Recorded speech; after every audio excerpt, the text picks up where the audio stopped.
the construct relationship. At the end of the last module, we talked about the genitive, and I said that one way to express the genitive is with this thing called the construct relationship. This is as opposed to the older method of case endings, which doesn't exist anymore in Biblical Hebrew. Now, this is really very simple. All you do is you have two or more words together. We'll deal with two initially. And all you need to do really is just put them next to each other, two nouns. So we have one noun, we have another noun, and the first one is called the construct.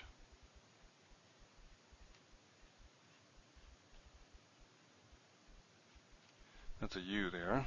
Let me redo that one. Construct. And the second one is called the absolute. Absolute. Now this one here is the genitive. When we talk about the genitive, we're talking about the absolute.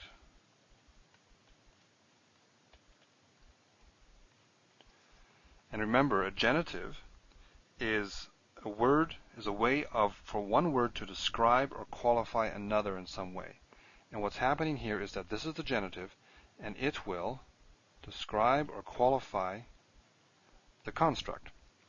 So all you do is you put the two words together, and two nouns together, and you have a construct relationship.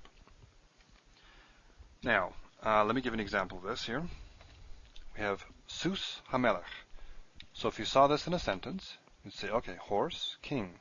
What's going on? Well, this would be translated as the horse of the king. So here, this is the genitive. Well, let me start here. This is your construct, okay? This is your absolute. The order is always this way. First one is construct, second one's absolute. Absolute is also the genitive. There's another way of talking about it. And it is telling you something about this here, right? The absolute, or the genitive, is modifying this in some way. So you have horse. Whose horse? Well, the king's horse. So the king, the absolute, or the genitive, is modifying horse, telling you which horse it is we're talking about. So the king's horse. Now in this case, the genitive this is the genitive of possession, telling you who owns the horse. We'll have other examples, like often the English word of will work in your translation. You say, the horse of the king, okay? But in English, of doesn't always mean possession. You could say, the throne of gold. We're not saying gold possesses or owns the throne in some way. What we mean by the of there is that the throne is made of gold, right? So you would call that a genitive of material or something. Grammarians have names for these things. When we speak English, or when we read English texts, we don't think about all these grammatical categories. We just read the of, and the context indicates to us how to understand that. Sometimes, however, you need to think about it. You need to think about what exactly the text means. And that's where these things come in handy. That's where you have to do some exegesis, and you have to look at the context and make some decisions.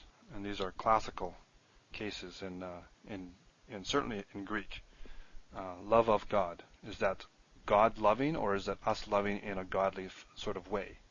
Righteousness of God. Is that God being righteous, his act of righteousness, or is it a gift from God? Anyway, there's all kinds of different genitives. That's really for a later course, for a course more on syntax than a first-year course on morphology. But we're getting some introduction to it here. Okay, so here we have an example of a genitive, and this is the genitive of possession. All we do is you have the construct, we have the absolute, and it's the absolute or the genitive which is modifying the construct. Now, what else do I want to say here?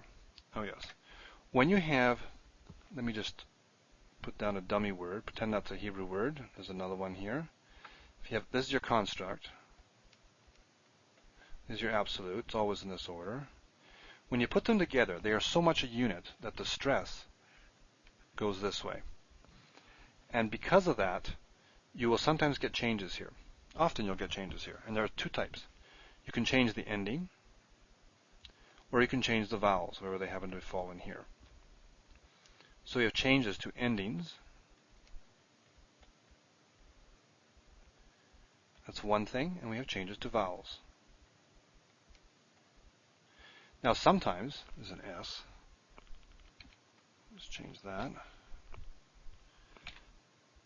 Sometimes, if I just go back one here, you have no changes, okay? Seuss just stayed as Seuss, which is why I started with this example, because there was no change. But often you will have a change, and the change will either be to the ending or to the vowels. And the reason you have the change is because when you have this stress shift, and you're treating the whole thing as one word that you want to pronounce, you want it to flow together, then you're going to allocate less time to this word. You're going to say it faster. If you're going to say it faster, you want to shorten it. And how do you shorten something? Well, you can reduce your vowels, make them shorter vowels, or you can knock off endings or change endings, or somehow change the ending to make it link better, easier.